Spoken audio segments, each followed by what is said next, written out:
اقرار باللسان دی، د ژبې تصدیق دی، د ژبې اقرار دی سړی لا اله الا الله محمد رسول الله، دا ایمان دی. او ورسره تصدیق بالجنان، تصدیق یعنی اعتقاد بالقلب. دغه اقرار لسانی نه پس دا چې په زړه باندې منل سړی ومني چې الله شته، رسول شته، آخرت شته. دو شو. او دریم نمبر عمل بالارکان یا عمل بالجوارح، عام یعنی منځ او دس کول، روژه نیول. دا د درې څیزونه جمهور محدثین دا وایي، امام احمد ابن حنبل دغه چې کوم اتباع دي دقه وایي چې ایمان دې ته ویلی کېږي. بس ایمان دې ته وایي تصدیق بالجنان، اقرار باللسان او عمل بالارکان. دا درې څیزونه دي.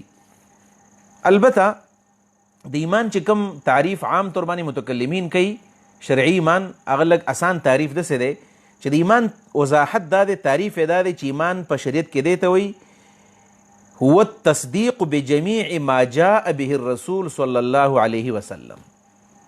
هو التصدیق بجمیع ما جاء به الرسول صلی الله علیه وسلم، چې نبی علیه الصلاة والسلام سم راوړي دی هغه ټول منل. نبی علیه الصلاة والسلام چې سم راوړي دي ټول منل.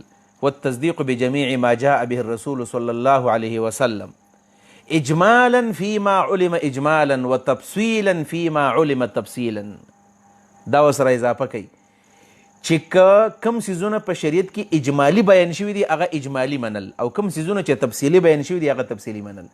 لکه د قبر عذاب موږ ته اجمالی بیان دی چې په قبر کې عذاب دی، بس موږ یې منو، اخو تفصیل موږ ته نه دی معلوم. د ایمان اجمالی دی چې الله په عرش باندې استوا کړل، موږ ته تفصیلات نه دي معلوم. الله موږ ته نږدې دی، الله زموږ سره دی، دا معیت د الله، دا تفصیل موږ ته نه دی معلوم. بس دا به اجمالی منو. بس الله رسول ویلی دی. زموږ شیخ عنایت الرحمن مرحوم رحمه الله تعالی رحمتا واسعه هغه به ویل 100 واړه ګوتې ورته موږ لګولې دي. بس قرآن او سنت ته 100 واړه ګوتې لګولې دي. قرآن سنت کې چې سره راغلي دي چې الله په عرش استوا کړی ده، الله زموږ سره دی، بس دا معیت هم د الله منو، موږ استوا هم د الله منو، د قبر عذاب هم منو. او تفصیلا فيما علم التفصیل، تفصیلا فيما علم التفصیل معنا دا چې په کوم خبرو کې تفصیل راغلی هغه تفصیلي منو. لکه د مونځ تفصیلات دي، د زکات تفصیلات دي، د روژې تفصیلات دي، د جنت جهنم تفصیلات دي، بس دا موږ منو که نه.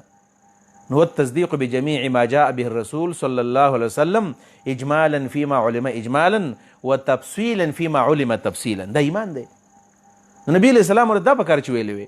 زمونږ سابق صاحب رحمه الله تعالی به دا تعریف ډېر خوښو چې کوم مشایخو دا تعریف کړی دی، هو الاعتقاد بشیء اعتمادا بقول الرسول صلی الله علیه وسلم. خوږ تعریف دی، مزیدار.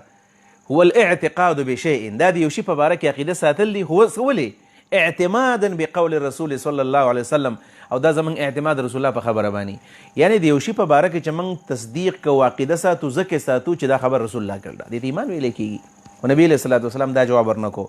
نو سی ویلو ویل الايمان ان تؤمن بالله، ایمانیات ورته بیان کړل. دې ته عقاید وایي.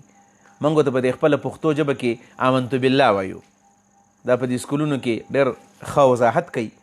دا ایمان مجمل سطح او ایمان مفصل سطح، دا ایمان مفصل دی، تفصیل ایمان دی. آمنت بالله وملائکته وکتبه ورسله واليوم الآخر والقدر خیره وشره من الله تعالی والبعث بعد الموت. دغه یعنی دغه آمنت بالله ورته ویلی یو قسم چې زما ایمان په چا باندې دی، تفصیلات. نو دې ته موږ وایو دا مؤمن به، دغه مؤمن به دی، مؤمن به، مؤمن بها، چې په څه باندې ایمانونه راوړل پکار دي. یعنی رسول الله صلی الله علیه وسلم ته ما د ایمان نه خبره کا، نو رسول الله ورته وایي چې ایمان په چا راوړل دي هغه درته وایم، دا خبرې زده کا. او دا ارکان باطنه د ایمان دي.